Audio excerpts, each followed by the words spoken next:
একটু মনোযোগ সহকারে শুনুন। সাহাবারা বিশ্বনবীকে কখনো রুকানার কাছে যেতে দিত না।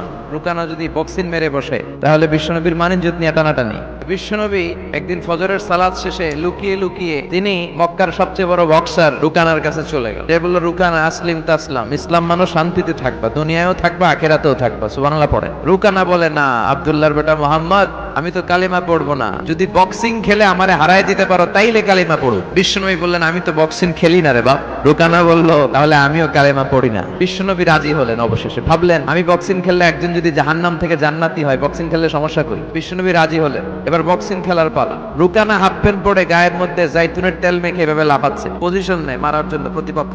বিশ্বনবী তার পজিশন নেয় না, বিশ্বনবী দাঁড়িয়ে আছে। রুকানা বলল, মোহাম্মদ আমি লাফাচ্ছি, তুমি লাফাও না কেন? বিশ্বনবী বললেন, না আমি লাফাই না, কারণ আমি সেলাইবিহীন লুঙ্গি পরি। সেলাই ছাড়া লুঙ্গি পরে যদি কেউ লাফায়, বাতাসে সতর খুলে যাওয়ার সম্ভাবনা আছে না নাই? কি লাজুক নবী ছিলেন, কেউ বিশ্বনবীর লজ্জাস্থান জীবনেও দেখে নাই। রুকানা বলে, মোহাম্মদ তুমি মারো। বিশ্বনবী বললেন, তুই মার, কারণ আমি মারলে ওই মায়ের হজম করার ক্ষমতা তোর নাই। বিশ্বনবীর এক হাতে জান্নাতে 40 জনের শক্তি ঢুকায় দিছে কে?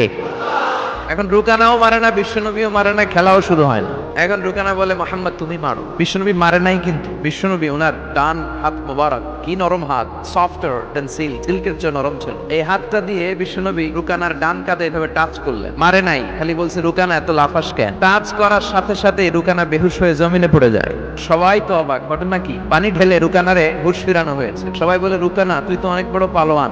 আব্দুল্লাহর বেটা মোহাম্মদ খুশিও দিল না, লাথিও মারলো না, বেহুশ হইলি কেন? রুকানা বলে, আরে তোরা তো দেখোস নাই, তোরা দেখেছিস মোহাম্মদ হাত দিয়ে ধরেছে, আমার মনে হয়েছে বিশাল পাহাড় এসে কাঁধে চেপেছে।